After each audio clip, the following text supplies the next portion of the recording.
For this week, Police Minister General Bekele has revealed that a significant decline in crime during the national lockdown. He's however remained concerned about gender-based violence. Is there enough assistance, sensitivity and urgency when dealing with cases of gender-based violence or those reporting their cases? We will now get an update on gender-based violence in the country with Dr. Lesley Ann Foster, who's the director of the Masimanyane Women's Rights International Group. A very good afternoon to you, Dr. Foster. Thank you for your time and for joining us. Perhaps then let's start off this conversation over here. Back on the foot of what Police Minister Bekele has announced, that there's been a decline in the number of gender-based violence cases being recorded despite the hotline being launched. How do you view this? What do you make of the situation? Well, I don't think, good afternoon to you and good afternoon to the viewers. I don't think it comes as a surprise. Because women are in isolation and because of the lockdown, there was restricted mobility.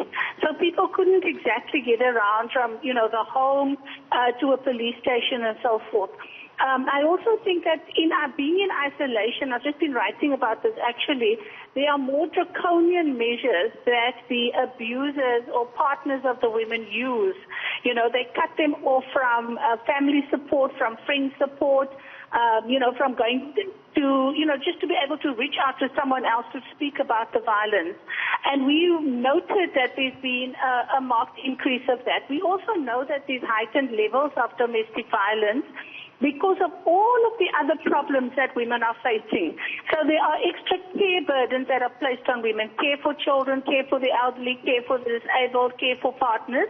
And that brings a lot of tension both to the woman herself and also to the partner and the family. And the result of that tension bubbling up is greater levels of gender-based violence. What we've seen that is different in this period is that women have actually called us to come and assist them to get out of the home, in which case we then have to ask SAPs to come in and to accompany us to a home to get a woman out. Now, normally we don't do that. We don't, go and rescue women, that's what we call it, because the woman has to take agency and take responsibility for coming to get help. But under the lockdown situation, it was necessary for us to actually go in and assist women to get out of that situation. Now, another problem, yes. I'll let you carry on. Another problem that we faced was that the regulations made it very clear that we couldn't take people into the shelter unless we had isolation spaces, isolation rooms, and particular protocols in place. Now, this was a very important measure because what government wanted was not to have an infection brought into a facility where there were a number of people or taken from the facility back into the community. But that also was very problematic for some shelters, and women were unsure about whether they could actually call on a shelter to get out of the situation they were and whether they could stay in that space. So, those were serious considerations that women faced in terms of the gender-based violence. Now, Dr. Foster, I'm quite interested to get your general sense of view and understanding of the role which has been played by members of the SAPS when it comes to dealing with these cases now during the period, of course, of a lockdown. Well, it's been very uneven. We have very good relationships with SAPs in the Eastern Cape, and there have been times when we've been able to call on them and actually get, assistance immediately. But we've also had cases where, and in particular, I'm thinking of one case of a young woman who was raped, and she called SAPs and said that she was wanting to come in to report the rape. And she was told that if she left the place where she was, she would be breaking lockdown rules, because the rules were that you must stay where you are. And if she broke those rules, SAPs would slap a 7,000 rand fine on her. That young woman disappeared, didn't get the help she wanted because she was afraid of getting a sentence, getting a fine of that nature or being put in jail. So that's why I say the responses have been uneven, and I think the understanding of the regulations hasn't been consistent. So where there have been, and that's not the only case, we've had a few cases reported where when women have appealed to steps, they haven't responded. In other cases where they have appealed, there was a clear understanding and they got the help they wanted immediately. So I think, look, that's not unusual. It's what we see, outside of a crisis. And that really needs to be changed a lot, because women feel unsafe in reporting. If they're going to report and not get the help that they want or not believed, then it makes life more difficult for them. Perhaps, Dr. Foster, you can help me now try to make better sense of the situation and better understanding of what then might be the real problem here when it comes to dealing with issues of domestic violence.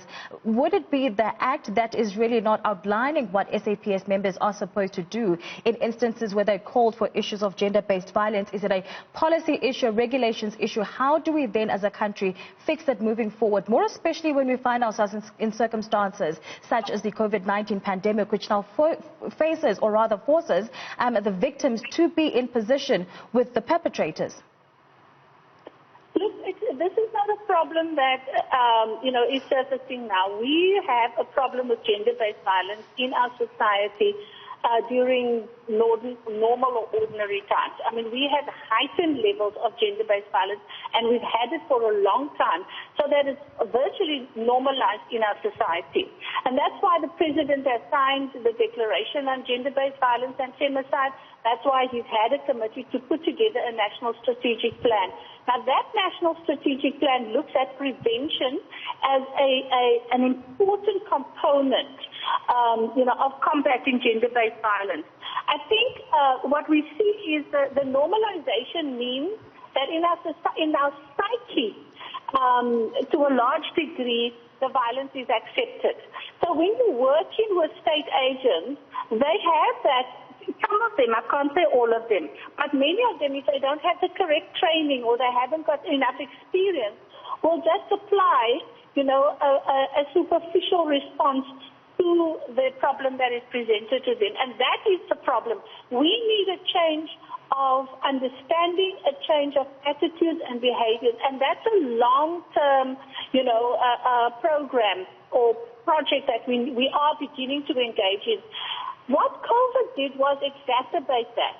It made it worse because all of the tensions that COVID, that has surfaced through COVID, the isolation, the inability to access services, all of those things have made it worse for women.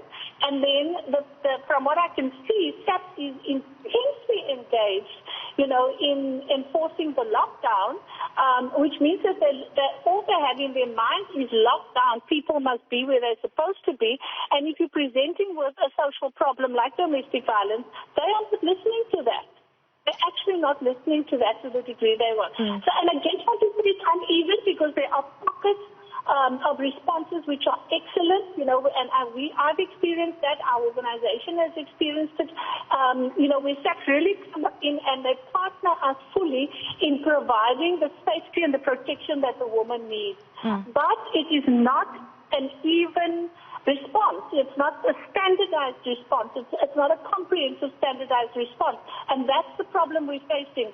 So going forward now, I think we've understood. And the other thing is this is a global issue. So we must also see it in the context of how women are treated globally, how the police services respond globally.